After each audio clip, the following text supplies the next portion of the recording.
Baik lagi dengan gua Gian, and welcome to What's on Film.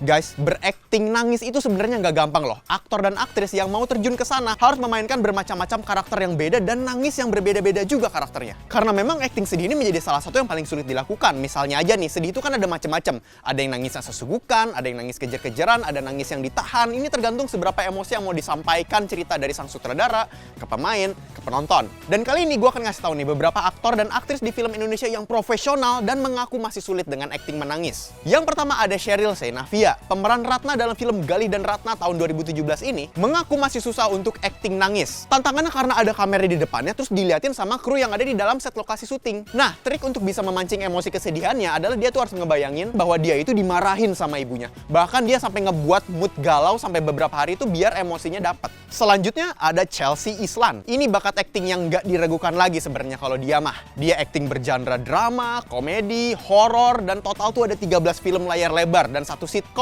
Masih kurang ada lagi 1 pertunjukan teater sampai saat ini. Sekelas Chelsea Islan aja ngaku kalau akting nangis itu adalah salah satu yang paling sulit dia lakukan. Pas di film Refrain tahun 2013, dia butuh waktu untuk mengeluarkan emosi sedihnya untuk bisa bener-bener sesuai dengan dialog dan naskahnya. Kadang untuk bisa nangis, dia harus inget-inget lagi momen-momen sedih. Dan itu adalah cara yang selalu Chelsea lakukan ketika dalam adegan sedih. Next ada Adisti Zara. Namanya belakangan ini lagi melonjak tinggi banget nih, menjadi salah satu aktris yang dinanti sama banyak penonton. Sukses bisa membawa emosi penonton di beberapa film yang sudah dibintanginya, dari Keluarga Cemara tahun 2018, Dua Garis Biru tahun 2019, sampai Mariposa 2020. Khusus di Keluarga Cemara, Zara mengaku sangat kesulitan untuk berakting nangis. Caranya supaya emosi dia bisa tersampaikan adalah dia harus ngerasain seperti yang ada di dalam adegan. Dia harus ngebayangin beneran di posisi sulit, tertekan, kecewa, terus dia mendalami adegan dengan teramat sangat sampai emosi sedihnya itu memuncak. Abis itu ada Adipati Dolken di film Tiga Darah tahun 2015. Adipati ini harus berperan sebagai seorang perempuan yang pastinya butuh referensi khusus buat mendalami karakternya. Bagi Adipati, akting nangis itu merupakan sesuatu yang gak bisa diremehin. Walaupun sebenarnya ada stigma lu tinggal bisa akting nangis aja bisa masuk sinetron, tapi sebenarnya guys,